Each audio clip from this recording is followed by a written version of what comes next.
आदेश आदेश आदेश, ये गीता ज्ञान का 32वां एपिसोड है, यानी पार्ट 32, अध्याय 2, श्लोक संख्या 23 और 24। अभी तक शरीर की बात करते थे, वही परमात्मा अब सही बात पे आए और बताना शुरू कर, और वो भी बहुत इत्मीनान से। ये जो बात है वो पूरी गीता का मुख्य अंश बोला जा सकता है, और जितने अंश है इसमें से मुख्य अंश ये है कि कैसे हकीकत में जीवन क्या है, हम जो बोलते हैं वो है नहीं है, ये सब बातें आती है। मगर ये सब कब बताते हैं? जब अर्जुन ने शरणागत स्वीकार किया। अर्जुन ने बोला कि आप मेरे गुरु हो और आप मुझे रास्ता दिखाइए, तब ये बताना शुरू करते। गुरु का मतलब ये है कि गुमराह गुमनाम अपनी जिंदगी को रूह की पहचान कराने का रास्ता दिखाते। बाकी ज्ञान देना वर्जित है, आप कितना भी बोलो कोई फर्क नहीं पड़ता है। जैसे पत्थर होता है, इसके पे पानी डालो, कुछ भी करो, मगर पत्थर कड़ा हो तो अंदर से गीला नहीं होता है। ये गीलापन आना ये बहुत बड़ी बात है। तो इसके पहले की गई बातें मकसद नहीं रखती है, और जो शरणागत नहीं स्वीकारते उसको बकवास लगती है। 30वें श्लोक में बोलते हैं, यह आत्मा है जो शस्त्र द्वारा काट सकते नहीं, आपके द्वारा जला सकते नहीं, जल के द्वारा भिगा सकते नहीं, और न ही वायु द्वारा सुखाया जा सकता है। और 24वें श्लोक में बोला, यह आत्मा न तो तोड़ा जा सकता है, न ही जलाया जा सकता है, न इसे धुलाया जा सकता है, और न ही सुखाया जा सकता है। यह आत्मा शाश्वत है, सर्वव्यापी है, अविकारी है, स्थिर है, सदैव एक सा रहने वाला है, यानी निरंतर है।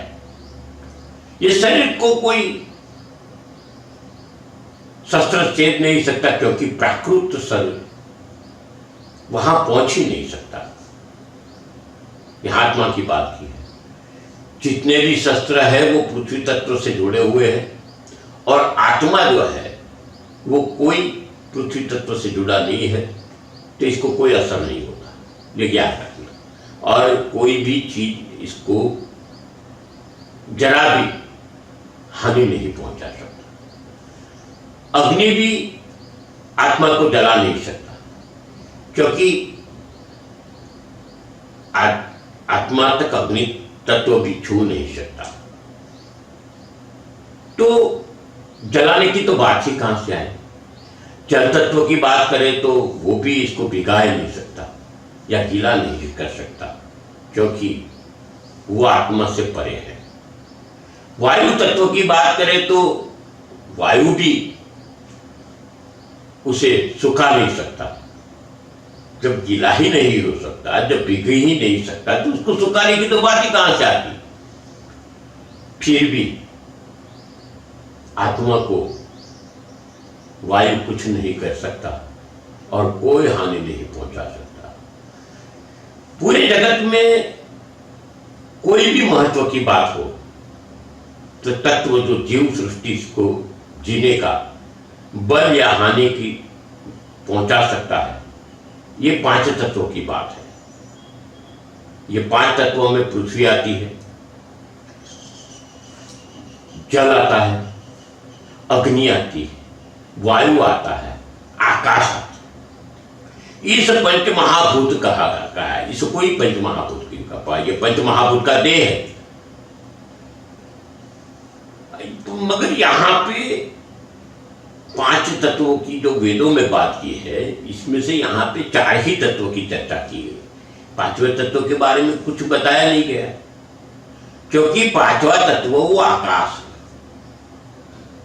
क्योंकि आकाश तत्व ही चारों तत्वों के उत्पन्न करने वाला है, यानी चारों तत्वों को बल प्रदान करने वाला है। वो कभी किसी को विकार नहीं दे सकता है। यहां बात मजे की ये है, समाज न जरूरी है ये सब गुण धर्मों वाले तत्वों से बना है, मगर आत्मा तो निर्गुण तत्व है। ये तत्व कभी भी निर्गुण तत्व को सगुण तत्व हानि नहीं पहुंचा सकता। यहां कहा है शस्त्र हानि नहीं पहुंचा सकता, इसका मतलब यह भी नहीं कि शस्त्र नहीं, शस्त्र तो है,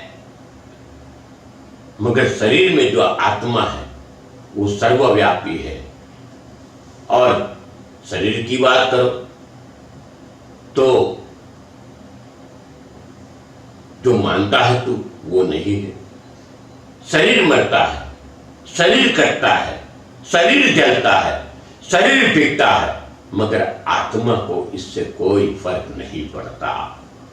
ये एक अलग है जिसको पहचान की जरूरत है, क्योंकि आत्मा का गुणधर्म क्या है ये सब चीजों से परे है।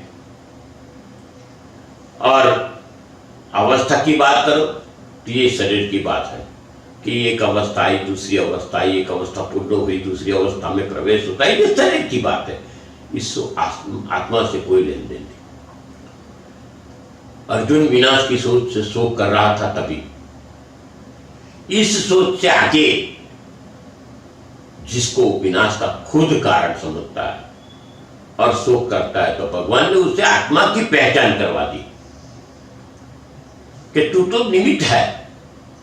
जो मरने मारने की बात करता है ये तो नित्य है, अचल है, इसलिए माया के इस आवरण के अंदर शोक करने की जरूरत नहीं है, खुशी मनाने की जरूरत है। जिसको स्थित प्रज्ञता कहते हैं, जिसको न शोक की पड़ी है, न दुख की पड़ी है, न कर्म की पड़ी है, ये एक अलग प्रक्रिया है। और यही बात सबको याद रखने की जरूरत है। हकीकत में हम अपने में डूबे रहते हैं, माया के कवच से बाहर नहीं आते। अब जब माया के कवच से बाहर नहीं आते, तब जो परिस्थिति पैदा होती है वो यही है। इसलिए भगवान ने जो मैं अभी पहले बता चुका हूं, जो श्लोक के माध्यम से बताया है वो यही है, और यही समझने की जरूरत है। आगे बहुत कुछ आएगा, हमको ये सब बारे में ज्ञान प्राप्त होता है, मगर ज्ञान पाने की हमारी भी तैयारी होनी चाहिए, जैसे कृष्ण ने बोला। इसलिए ये श्लोक जो दो थे उसके अंदर बोलते हैं, इसमें 23वां श्लोक ज्यादातर सब लोग जानते हैं।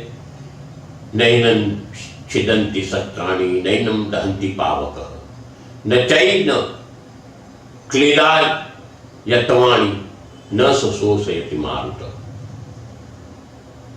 अच्छेदो यमदा ह्यो यम श्लोके जो शोष्य एवच नित्यः स्वर्गतः स्थाणु रलोचन सनातन।